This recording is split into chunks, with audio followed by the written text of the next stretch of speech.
बिस्मिल्लाहिर्रहमानिर्रहीम। अस्सलामु अलैकुम वरहमतुल्लाहि वबरकातुहू। नाज़रीन, मुफ्ती हनीफ कुरैशी साहब का एक मुख्तसर सा वीडियो बयान देखने और सुनने का इत्तेफाक हुआ। मैं चाहूँगा कि आप भी इस वीडियो को एक मरतबा ज़रूर देखें, फिर इस पर हम इंशाअल्लाह तबसरा करेंगे। तबसरे के बाद फिर आपने अपनी राय का इजहार कमेंट बॉक्स में लाजमी करना है। और ये मैं गुजारिश उन लोगों से कर रहा हूँ, उन अहबाब से कर रहा हूँ जो संजीदा किस्म के हैं। आपके मैसेज बाज़ औक़ात हमारे लिए बड़े मुफीद साबित होते हैं। सबसे पहले आप वीडियो देखें, सुने, समझें, फिर इसके बाद जो मैं पॉइंट्स आप के सामने रखूँगा उस पर आपने गौर करना है। आखिर पर आपने अपनी राय का इजहार कमेंट बॉक्स में करना है। सबसे पहले आप वीडियो देखें। हम 18 ज़िलहज्जा को मौला अली को जो रब के हबीब ने गदीरे खुम के मौका पर फजीलत अता फरमाई, हाथ पकड़कर फैजा में लहरा कर फरमाया, मन कुत मौला फाली मौला, जिसका मैं मौला उसका अली मौला। अल्हम्दुलिल्लाह, जब हम कहते हैं अली मौला, हमारे पेट में नहीं पड़ता रोना, हमारी तबीयतों में नहीं पड़ता रोला। क्यों? कि हमारे ज़ाते मुस्तफा है और उस अली से हम प्यार क्यों न करें कि जिस अली को मेरा नबी कहे ये मेरी जान है।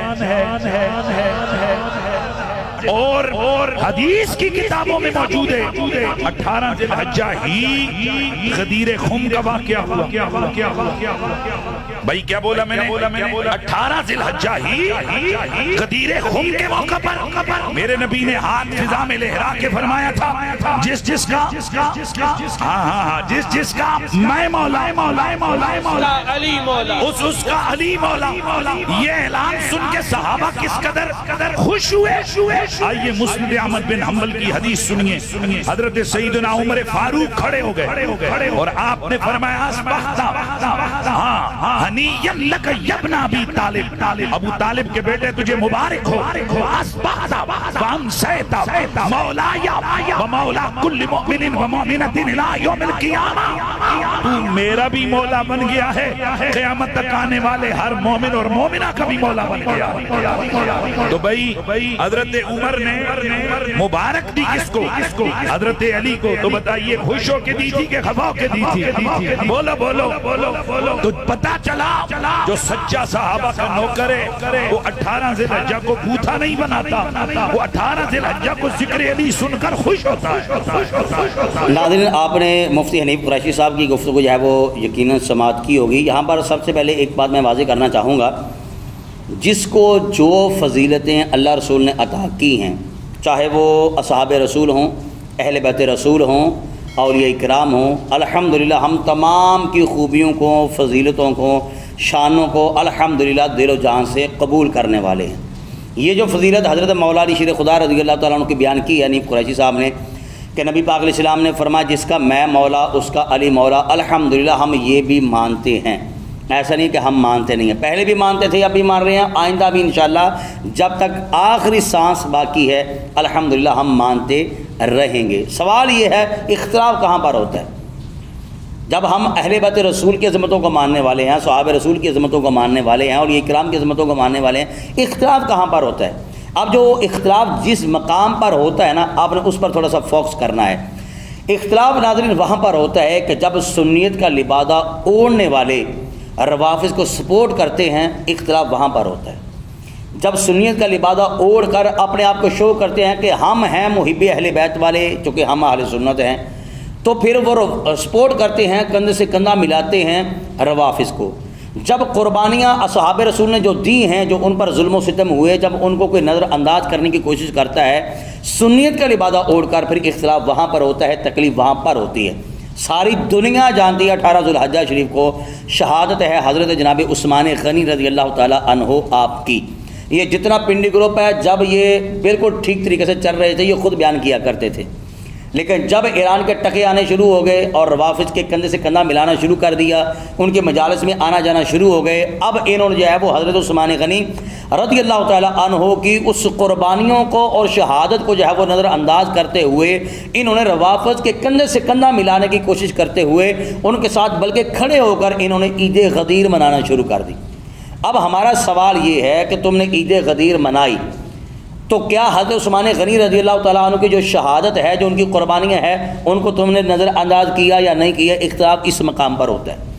अगर तुमने ईद गदीर मनानी है, चलो अगर तुमने रवाफिज के साथ खड़ा होना ही है, ईद गदीर मनानी है, तो फिर मुझे दयानतदारी से बताइए ईद गदीर सिर्फ एक फजीलत जो नबी पाक अलैहिस्सलाम ने मौला अली शेर खुदा को अता फरमाई कि जिसका मैं मौला उसका अली मौला, ये तुम्हें एक फजीलत नज़र आ गई, फिर दयानतदारी से बताइए क्या जो खुलफाए सिलासा हैं नबी पाक अलैहिस्सलाम ने उनको ये शान फजीलत अता नहीं की? क्या आपने उनके नाम की कोई ईद मनाई है? मैं अर्ज़ कर देता हूँ आप हज़रात के सामने। फिर इसके बाद मैं कुरान के हवाले से एक जो है वो उसूल पेश करना चाहूँगा, उस पर आपने ज़्यादा फोकस करना है। इंशाअल्लाह दूध का दूध पानी का पानी हो जाएगा, आपके दिल को तसल्ली हो जाएगी अल्लाह रसूल के फजल करम से कि ये उलमाए हक़ जो है ये पिंडी ग्रुप से क्यों चिड़ खाने वाले हैं, जिनमें बिलखसूस हज़रत अल्लामा मौलाना कंजुल उलमा अशरफ आसफ जलाली साहब हैं दाम बरकातुहुम आलिया। अच्छा, इस पर थोड़ा सा आपने गौर करना है। हज़रत मौला अली शेर खुदा रज़ी अल्लाह ताला को फजीलत मिल गई, जिसका मैं मौला उसका अली मौला हुजूर ने फरमा दिया, इन्होंने ईद गदीर मना दी। अब बैत रिजवान जिसको कहा जाता है, नबी पाक अलैहिस्सलाम के हाथ पे सहाबाए किराम ने बैत की, तो नबी पाक अलैहिस्सलाम ने क्या फरमाया? ये मेरा हाथ है और ये है मेरे उस्मान का हाथ। नबी पाक अलैहिस्सलाम ने अपने हाथ मुबारक को उस्मान का हाथ कहा। ये वो हाथ है जिसको कुरान कह रहा है यदुल्लाहि फौका आइदीहिम, हबीब प्यारे ये हाथ तेरा नहीं, ये हाथ मेरा हाथ है। मौला अली पाक का हाथ पकड़ा, नबी पाक अलैहिस्सलाम ने बुलंद किया, वो हाथ मौला अली पाक का ही है। लेकिन इधर नबी पाक अलैहिस्सलाम ने अपने हाथ को उस्मान का हाथ कहा। अब मुझे बताइए, जिसको अल्लाह ताला ने शऊर अता किया और सूझबूझ अता किया, मुझे बताइए वो मौला अली का हाथ अफजल हुआ या हुजूर का वो हाथ है जिसको अल्लाह कहता है कि ये हाथ मेरा है, और नबी पाक अलैहिस्सलाम ने अपने हाथ को उस्मान का हाथ कहा? अब मुझे बताइए दोनों में से फजीलत किसकी तरफ ज़्यादा हुई? फजीलत ज़ाहरी बात है उस हाथ को ही जो नबी पाक अलैहिस्सलाम का हाथ मुबारक है, और जिस हाथ मुबारक को नबी पाक अलैहिस्सलाम ने कहा ये मेरे उस्मान का हाथ है, जिस मौके पर नबी पाक अलैहिस्सलाम ने फरमाया कि ये हाथ उस्मान का हाथ है, मुझे दयानतदारी से बताइए क्या उस दिन को इस फजीलत को सामने रखते हुए क्या ईद रिजवान मनाई जाएगी या नहीं मनाई जाएगी? हज़रत मौला अली शेर खुदा का हाथ हुजूर ने बुलंद किया, फजीलत अता कर दी, आपने कहा जनाब ईद गदीर। अगर आप रवाफिज से हटकर कोई काम करते तो शायद हम आपके साथ खड़े हो जाते, लेकिन चूंकि आप उस दिन ईद गदीर मना रहे हैं जिस दिन रवाफिज जो है वो हज़रत उस्मान गनी की शहादत को नज़रअंदाज कर रहे हैं, इख्तिलाफ यहाँ पर आगे हनीफ कुरैशी साहब खड़ा होता है।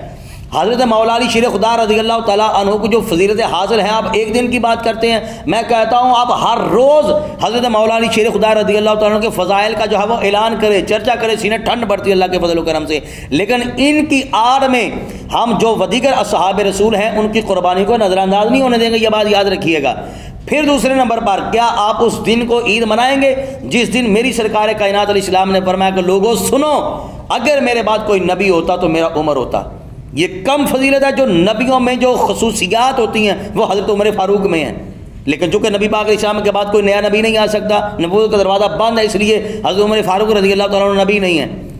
तो जो फजीलत हुजूर ने उमर फारूक रज़ी अल्लाह तआला अन्हु को अता की है, मुझे बताइए इस दिन ईद मनाई जाएगी या नहीं मनाई जाएगी? अगर मनाई जाएगी तो फिर कौन मनाएगा मुझे बताइए? अगर आप वाकई सुननी है, फिर नबी पाक अलैहिस्सलाम ने जिस दिन मुसल्ला इमामत अता फरमाया, खिलाफत अता फरमा दी जनाब सीना सिद्दीक़ अकबर रज़ी अल्लाह तआला अन्हु को, क्या ये फजीलत कम है?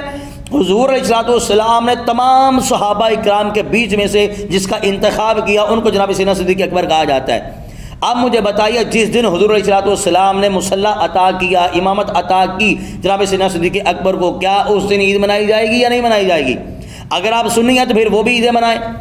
आपने रवाफिज वाले दिन का ही इंतखाब क्यों किया? एक तरफ अवैस रज़ा कादरी साहब है, उन्होंने अपनी बेटी का निकाह किसी मजबूरी के तहत किया था मुहर्रम शरीफ के महीने में, तो हनीफ कुरैशी साहब ने कहा था कि इनके दिल में बुग़्ज़े आले रसूल है, और जो लफ्ज़ बोले थे मैंने इस पर वीडियोज़ भी बनाई हुई हैं, मैं वो लफ्ज़ नहीं कहना चाहता। ये कमीने लोगों का काम होता है किसी की बेटी के बारे में गलीज़ और गंदे लफ्ज़ इस्तेमाल करना। मुझे बताइए जिन्होंने महफ़िल नात का इंतज़ाम इत्माम किया, तिलावत हुई, नात खानी हुई, बयानात हुए, मनाक़िब हज़रत इमाम हुसैन पाक रज़ियल्लाहु अन्हु पढ़ी गई, दुरूद व सलाम हुआ, लंगर हुसैनी तकसीम किया गया, और फिर पूरी बज़म का, पूरी महफ़िल का जो सवाब है वो हज़रत इमाम हुसैन रज़ियल्लाहु अन्हु व दीगर शुहदा करबला के हवाले से इसाल किया गया। उसके बारे में कहा जा रहा है कि इसके दिल में बुग़्ज़े आले रसूल है। तो फिर मुझे बताइए, जनाब सीना सिद्दीक़ अकबर की कुर्बानियों को नज़रअंदाज किया जा रहा है, जनाब उमर फारूक रज़ियल्लाहु अन्हु की कुर्बानियों को नज़रअंदाज किया जा रहा है, हज़रत उस्मान गनी रज़ियल्लाहु तआला अन्हु की जो शहादत हुई इंतहाई दर्दनाक, उन कुर्बानियों को जब वो नज़रअंदाज किया जा रहा है, फिर आप बताइए नईम कुरैशी साहब, आपके दिल में फिर क्या असहाबे रसूल का बुग़्ज़ है या नहीं है, हसद है या नहीं है? इख्तिलाफ यहाँ पर आकर होता है। कुरान ने क्या बयान किया, अब इस पर थोड़ा सा गौर कर लें। कुरान देखिए, हम नमाज़ पढ़ते हैं, नमाज में जो अहम तरीन अमल है वो है जनाब सजदा, जो अहम तरीन रुकन है वो है सजदा। अब कुरान ने बयान किया वरकाऊ मार राकीन, रकू करने वालों के साथ रकू करो।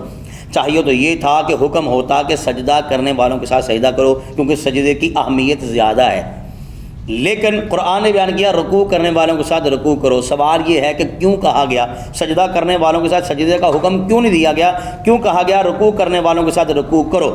उलमा इस हवाले से बहुत खूबसूरत बयान फरमाते हैं, क्योंकि जो यहूदी इबादत करते थे, अब भी मेरे ख्याल में वैसी इबादत कर रहे हैं, उनकी इबादत में सजदा है लेकिन रकू नहीं है। अगर कुरान ये बयान करता कि सजदा करने वालों के साथ सजदा करो, तो यहाँ पर यह गलतफहमी पैदा हो सकती थी कि शायद यहूदियों की इबादत को तरजीह दी गई है, या उस तरफ इशारा किया गया कि जैसे वो इबादत कर रहे हैं तुम भी ऐसी इबादत करो। तो कुरान ने देखिए कितना खूबसूरत ऐलान किया, फजीलत सजदे को हासिल है, लेकिन रकू करने वालों के साथ रकू करो, ये कुरान ने बयान कर दिया, ताकि आने वाले लोगों को ये पता चल जाए कि जो यहूदी हैं वो और हैं, जो मुसलमान हैं ये और हैं।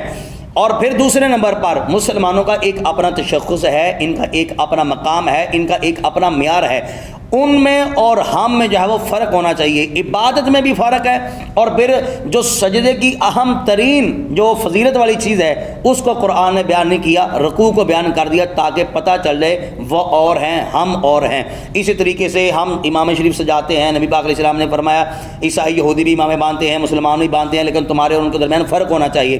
दाढ़ियों के बारे में नबी पाक अलैहिस्सलाम ने फरमाया तुम्हारी और उनकी दाढ़ियों में फ़र्क होना चाहिए, यानी कि जो वो काम करते हैं ईसाई या यहूदी काम करते हैं, हमारा और उनके दरमियान वाज़िब फ़र्क होना चाहिए। इसी तरीके से जो रवाफ़िज़ काम करते हैं उनमें और हमारे दरमियान फ़र्क होना चाहिए। इख्तिलाफ यहाँ पर आकर जो है वो खड़े होते हैं। अल्लाह ताला हमें समझने की तौफीक नसीब फरमाए। जितना भी हवा है उनसे गुजारिश करूँगा कि आप अपनी राय का इज़हार कमेंट बॉक्स में ज़रूर कीजिएगा। अस्सलामु अलैकुम व रहमतुल्लाहि व बरकातुहू।